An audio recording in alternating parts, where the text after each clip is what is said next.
Для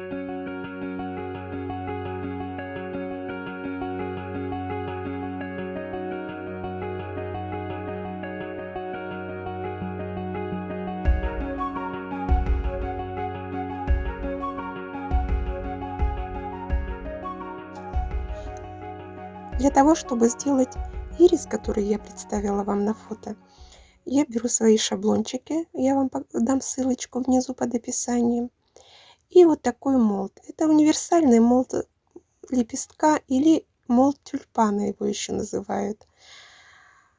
Имеет вот такие размеры. Он обыкновенный молд, я его купила просто в магазине для творчества, поэтому автора его я вам не назову. Обычный небольшой молд. Теперь делаем оттиски. Я беру только размер верхнего лепестка из шаблонов. Он у нас пойдет и наверх, и вниз. И делаем на нем оттиск. Вначале я примеряю, выравниваю прожилочку, чтобы была по центру. Затем кладу на молд изолон, на изолон меламиновую губку. Прижимаю хорошо запястьем низ изолона, а верхнюю часть лепестка прижимаю пальчиками к губке. И секунды 3-4 хорошо прогреваю между изолоном и молдом. И потом прижимаю. И получаем вот такой вот хороший четкий оттиск. И этот способ создание оттисков у меня описан уже во многих моих работах. Я думаю, девочки, которые наблюдают за мной, то знают, как это делается. Затем лепесток по контуру обрезаю, делая волнообразный край. Все, мы заготовили с вами 6 лепестков. Они одинакового размера, но тонировка на них будет немножко разная.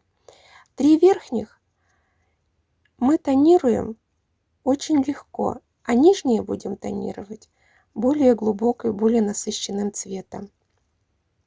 Я использую пастель, масляную пастель фирмы Луч. Это наша пастель, довольно твердая, но мне здесь нравятся цвета. Вы же можете использовать любую. Сначала тонируем прожилочку желтым цветом. Затем я выбираю ребрышки на нижней части пастели, чтобы они были более острые.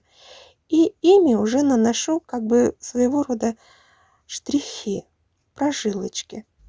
Вначале нанесла желтые прожилки. Между ними слегка, не очень густо, наношу оранжевые, также острым ребрышком. И между ними уже по ним наношу сиреневые прожилки. Они не должны быть очень густо нанесены, именно прожилочки. Но вот сиреневым цветом мы еще хорошо выделяем среднюю часть лепестка, потому что все-таки он у нас, весь цветочек, будет с оттенком сиреневого.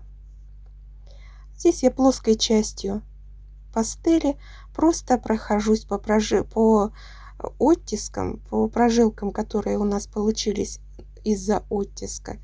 И получается очень такой живой, получается такая живая тонировка. Вот таким образом. С нижней стороны делаем все то же самое. Выделяем центральную прожилку желтым, делаем желтенькие прожилочки. По ним потом пройдемся оранжевым и сиреневым. Все 6 лепестков тонируем одинаково. Но нижние 3 лепестка мы будем еще добавлять дополнительную тонировку. А вот эта основная базовая тонировка будет одинаковая на всех 6 лепестках. Но я показываю вам, как я делаю. Вы же можете делать так, как вам захочется, как вам покажется красиво. Вот таким образом должны у нас выглядеть все 6 лепестков. Теперь нам нужно дополнительно еще оттонировать лепестки, которые у нас будут нижними. Для этого я взяла сиреневую пастель и добавила туда темно-синего цвета, чтобы создать такой темно-темно-сиреневый цвет. и тонирую нижние лепестки. Здесь я хотела бы сделать девочкам, которые еще не имеют достаточно опыта тонировки вот таким способом, масляной пастелью, не наносите очень толстый слой, потому что когда потом мы будем формировать, пускай первые лепестки, ваши первые цветочки будут более легкой тонировки, более светлой, потому что когда потом будете формировать, а формировать мы будем при помощи зажигалки, нагревать, то пастель может схватываться на руки, слезать. А если нанесено будет очень легкий такой, легкое количество, хорошо втирайте в лепесточек, и вам будет проще тогда формировать. Я же наношу такой густой слой довольно-таки, потому что у меня уже довольно большой опыт формирования уже оттонированных лепестков. Внутренний лепесток, маленький лепесток, мы тоже тонируем желтым, серединку и низ лепестка, а верх тонируем уже темной пастелью, темной смешанной пастелью, которую мы использовали для дополнительной тонировки нижних лепестков. То есть цвет маленького лепестка и цвет нижнего лепестка должны быть, перекликаться между собой. Теперь нам нужно сделать проволоку для укрепления верхних и нижних лепестков. Для верхнего лепестка я беру фоамиран зефирный белого цвета. Ширина полоски около сантиметра. Длина, может быть, сантиметров 8, но здесь это не принципиально. Нагреваю ее на утюге и растягиваю. И затем уже этой полоской фоамирана я тейпирую проволочку, которая у нас пойдет для укрепления верхнего лепестка. Вот таким образом. После того, как затейпировали, нужно пройтись по этой проволоке зажигалкой. Так быстро пройтись, не надо долго держать, чтобы фоамиран спаялся. И затем проволочку, тейпированную фоамираном, я покрываю желтой пастелью, чтобы она была того же цвета, какой является у нас серединка лепестка. Вот таким образом. Для того, чтобы сделать пыльники, я использую полоски изолона желтого цвета толщиной 2 мм. Здесь у меня полоски длиной 5,5 см, шириной 1 см. Вырезаем их так заостренными кончиками, делая заостренные кончики. И сейчас сделаем небольшую обработку этим. Я использую грубую такую пилку для ногтей с очень грубой поверхностью. Также можно использовать наждачку с крупным напылением. Тут уже посмотрите сами, что у вас будет под рукой. И хорошо этой пилочкой либо наждачкой обрабатываем верхний слой. То есть делаем его махровым. Сверху, с боков обрабатываем. Он таким образом истончается и становится махровеньким. То есть то, что нам и нужно. Но это, конечно, один из способов, как можно сделать пыльник. Можно нарезать бахрому и сделать. Но мне в данный момент понравилось сделать так. Поэтому я с вами делюсь таким способом. Мы получаем вот такую вот махровенькую серединочку. Пыльничек. Сейчас нам нужно будет ее сформировать на фене. Подносим к фену только внутренней немахровой частью пыльничка.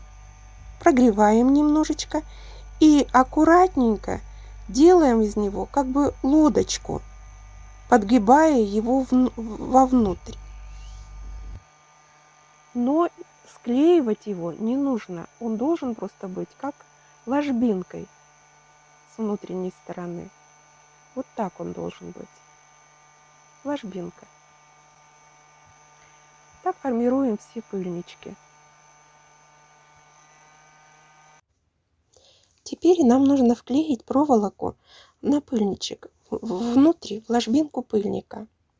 Проволочка у меня медная, тоненькая. Ну, вы можете вклеивать любую проволочку. Это может быть и тейпированная проволока флористическая. Тоненькая должна быть проволока любая. И аккуратненько вклеиваем в ложбинку пыльничка.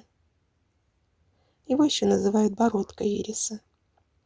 Для того, чтобы сформировать внутренние лепестки, маленькие лепесточки, я вот такое нехитрое приспособление сделала, согнула проволочку, потом обогнула ее вокруг пальчика и сделала вот такое приспособление, для того, чтобы главное придать форму лепестку. Сначала прогреваем с двух сторон, прижимаем пальчиками к одной стороне и, растягивая лепесток, как бы формируем, прижимаем на этом приспособлении. Для формирования лепестков в этом варианте ирисов я тоже изготовила подобное приспособление из обычной проволоки, только толстой. Просто согнула ее пополам и потом сделала вот такую дугу. И будем теперь формировать лепестки. Сначала прогреваем лепесток с той стороны, которая лицевая, так называемая сторона. Слегка прогреваем, буквально несколько, секунду, не больше. И также делаем с нижней стороны. Затем прогреваем центр лепестка, тоже поднося где-то буквально на секунду. И вот так вот прижимаем четко по прожилочке к проволоке. И у нас получается такая выпуклая прожилка, и лепесток принимает дугообразную форму. То же самое делаем с верхними лепестками. Быстренько-быстренько подносим с той стороны, где у нас оттиск, и потом прогреваем центральную часть лепестка с той стороны, которой будем прижимать, то есть внутренняя сторона, это будет лепестка в данный момент. И делаем такую вот дугу.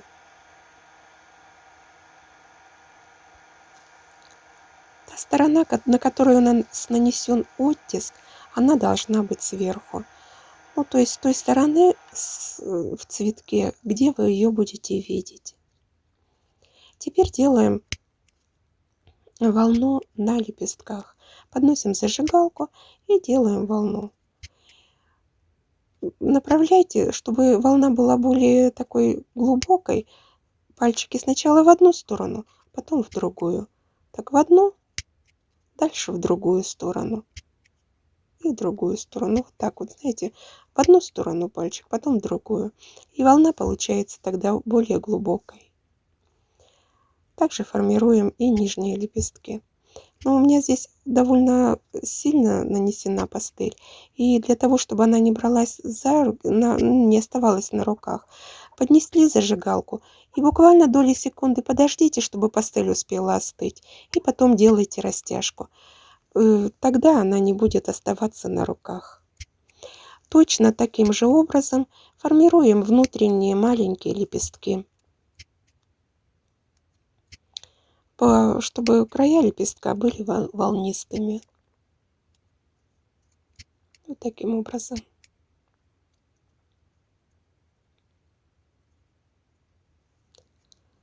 Теперь нам нужно вклеить бородку или пыльничек на нижние лепестки.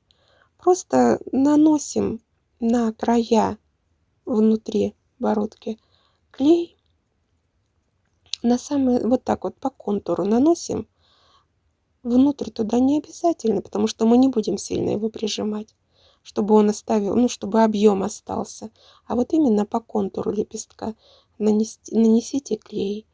И на высоте от основания лепестка 1 сантиметр приклейте его. Тут краешек у нас немножечко отошел, поэтому я его слегка смазываю и приклеиваю. И затем нужно приклеить уже внутренние лепестки, маленькие лепестки. Их основание совмещаем, делаем четко по центру и приклеиваем. Вот таким образом.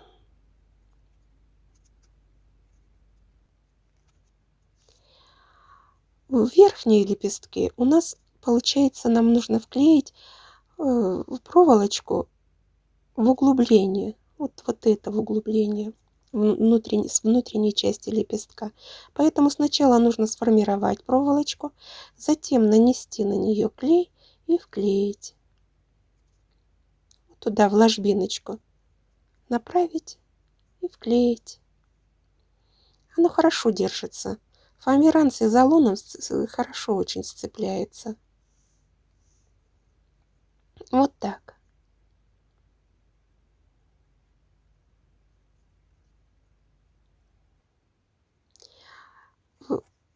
Чашелистики в этой модели я решила сделать не из зеленого изолона, а из изолона цвета шампань.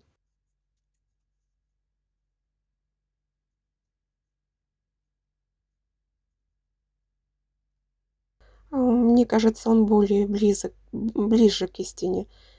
Все-таки чашелистики у ириса, они более светлые такие.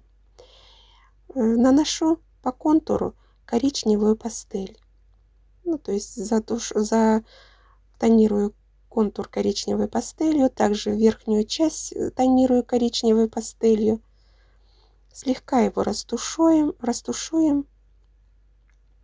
И точно так же наносим на все чашелистики. Я предполагаю, что у меня на один цветочек уйдет 3 чашелистика. Но тонирую я все-таки 4, потому что, так бывает, что, не хватает 3. И я на всякий случай еще делаю 1.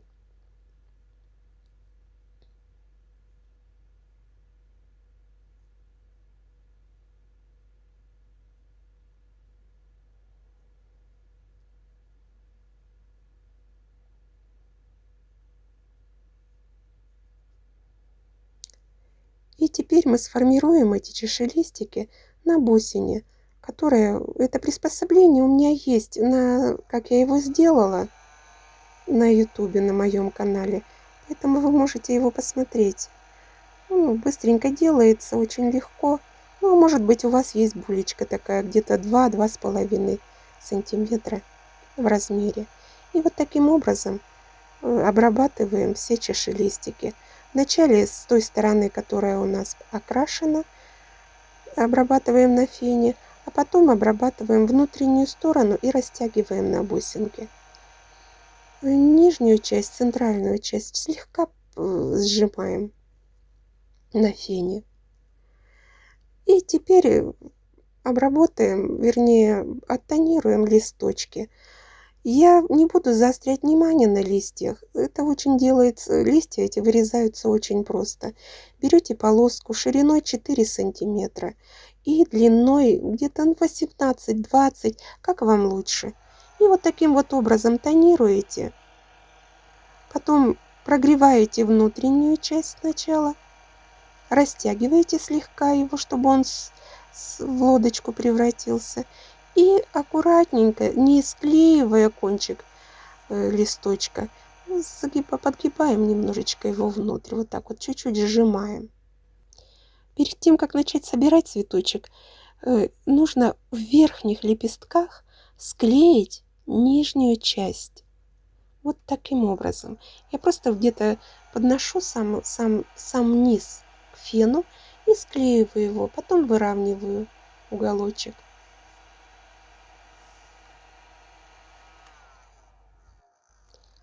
Дальше я вставлю вам фрагмент, как сделать электрику на этом цветочке. Этот фрагмент у меня из первого мастер-класса.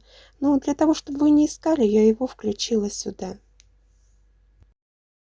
Нужно сделать электрику, то есть электрическое основание для цветочка. Для этого электрический провод сечением 0,5 на 2 я очищаю от оплетки, зачищаю кончики И соединяю с патроном G4. У патрона уже очищены кончики, поэтому я здесь не заморачиваюсь, просто снимаю. Данным способом я просто делаю скрутку, обычную скрутку. Можно сделать двойную скруточку, то есть разделить все проводочки на два, скрутить сначала одну часть, потом вторую, и потом две части между собой. Но я здесь не стала заморачиваться и просто очень хорошо, крепко скрутила проводки между собой. И не думаю, что это соединение будет непрочным. Оно будет все закрыто. Для того, чтобы закрыть соединение, я использую термоусадочную трубку, которая продается вот такая в наборах. Это номер 2.1. И закрываю соединение этой термоусадкой. Она хорошо садится, хорошо обхватывает провода.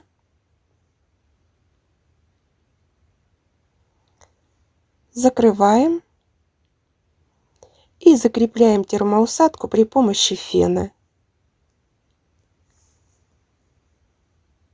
Все, соединение практически готово. Для стебля я беру также электрический провод с проволокой сечением 1,5–2 мм. Проволоку слегка выгибаю, чтобы удобно было закрепить на патроне, и закрепляю ее изолентой на самом патроне. При этом конец проволоки должен упереться в бортик патрона. Когда вы будете делать, вы увидите бортик.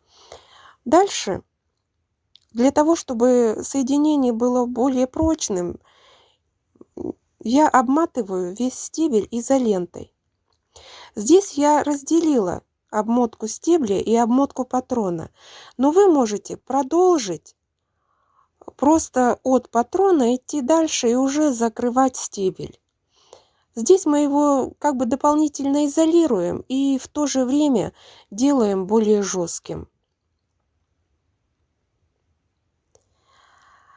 Я соединяю патрон и проводки, то есть стебель, при помощи термоусадки, которая размером 8,4. Но если у вас нет такой термоусадки, вполне допустимо просто изолентой хорошо закрыть это соединение, и будет хорошо держаться. Потому что потом еще дополнительно будет это все закрываться листочками, лепестками, и оно будет очень хорошее соединение. Все, с электрикой закончили. В этой композиции я сделала без термоусадки, просто обмотала все хорошо изолентой. Теперь начинаем собирать цветочек. Просто собираем аккуратненько по кругу, вокруг патрона, лепестки сначала нижние. Равномерно распределяем их по всей окружности. Приклеиваем, хорошо держим, чтобы их схватилось. Если немножечко где-то краешки будут отходить, вы не переживайте, потому что потом мы еще раз будем все это обматывать изолентой. Закреплять низ цветочка, извините, будем закреплять еще изолентой. Нижние лепестки по кругу приклеили.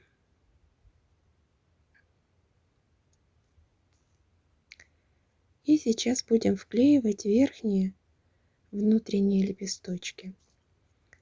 Верхний лепесток вот таким образом наносим клей и вводим четко между нижними лепестками, но сам лепесток должен находиться внутри. Нижняя часть, она находится наружу лепестка, а внутренняя часть внутри цветочка, то есть между нижними лепесточками туда. Вот смотрите, видите, обратите внимание, вот так вот я как бы ввожу в в промежуток между лепестками. И так вклеиваем все 3 лепесточка.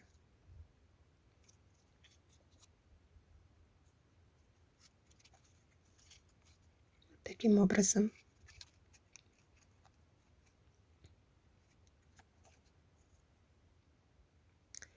И теперь уже для того, чтобы у нас все очень хорошо держалось, я низ цветочка еще раз прохожусь изолентой.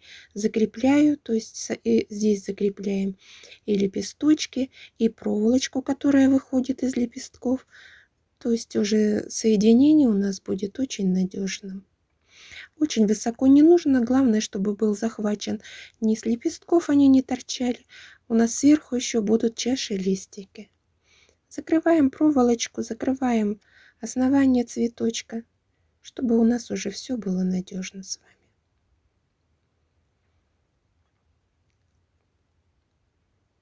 И дальше закрываем вот уже это основание, вот этот, там, где у нас изолента, чаши листиками.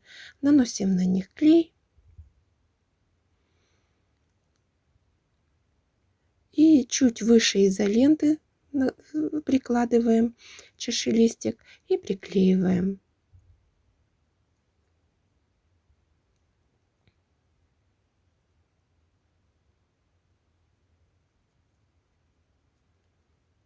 Здесь в данном цветочке мне достаточно 3 чашелистиков. Прикладываете так, чтобы у вас нигде не было видно изоленту, чтобы чашелистики очень хорошо, плотненько все закрывали, чтобы нигде не было некрасивых мест.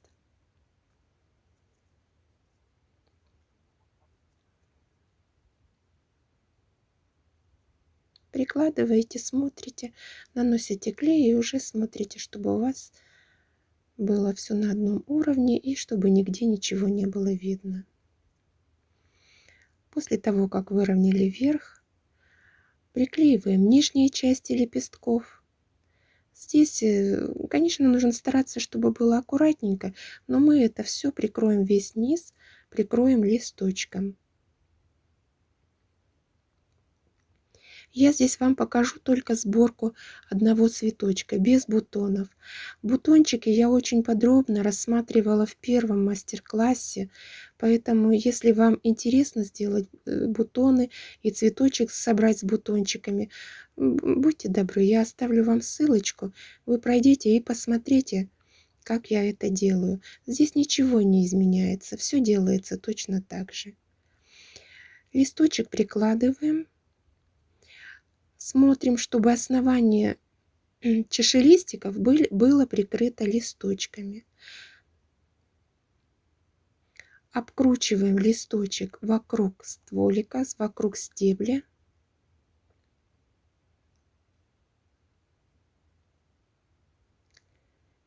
И хорошенечко приклеиваем. Здесь будьте аккуратны. Суперклеем, конечно, нужно быть очень аккуратным. Старайтесь прямо до самого краешка клей не наносить. И держите так вот за край, пальчики не вставляя. Тогда клей уйдет туда внутрь и прихватится у вас хорошо листочек. Но не испачкаетесь и сами не приклеитесь.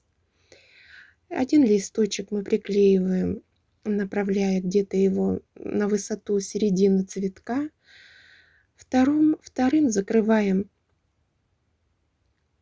уже предыдущий листочек. Тут уже как вам красиво покажется, как вам понравится. Я делаю их как бы направляя друг другу навстречу. Они, собственно, в природе так и растут. Листочков прикрепляем столько, насколько нам нужно будет, на какую высоту нам нужно будет сделать цветочек. Тут уже тоже я не буду вам говорить конкретные расстояния, тут все зависит от вашего вкуса. У меня здесь цветочки, вот в этом конкретно цветочке 3 листочка в самом цветочке. Потом, так как я помещаю потом цветочки в вазу, я и собираю их между собой, скрепляю так, как мне красивым кажется. И потом еще низ еще обрамляю листьями в тех местах, где это необходимо.